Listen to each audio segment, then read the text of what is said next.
আসসালামু আলাইকুম। সংবাদ শুরুতেই সংবাদ শিরোনাম। ভূপাতিত মার্কিন F-15 যুদ্ধবিমানের দ্বিতীয় এয়ারম্যানকেও সফলভাবে উদ্ধার করেছে যুক্তরাষ্ট্র। প্রেসিডেন্ট ডোনাল্ড ট্রাম্প এটাকে ইস্টার মিরাকল বলে অভিহিত করেছেন এবং ইরানকে কঠোর হুঁশিয়ারি দিয়েছেন।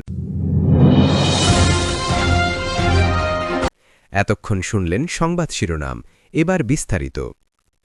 ইরান যুক্তরাষ্ট্র সংঘাতের সর্বশেষ আপডেট।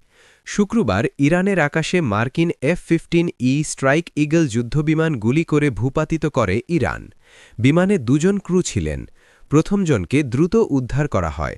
দ্বিতীয়জন, ন্যাভিগেটর বা অস্ত্র অফিসার, প্রায় ৪৮ ঘণ্টা ইরানের পাহাড়ি এলাকায় লুকিয়েছিলেন। আজ যুক্তরাষ্ট্রের স্পেশাল ফোর্স একটি জটিল ও ঝুঁকিপূর্ণ অভিযান চালিয়ে তাকেও নিরাপদে উদ্ধার করে। ট্রাম্প বলেছেন, উই গট হিম।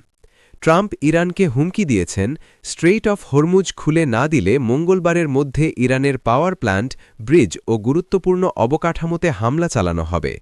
তিনি বলেছেন, ইরানকে হেলের মধ্যে ফেলে দেওয়া হবে।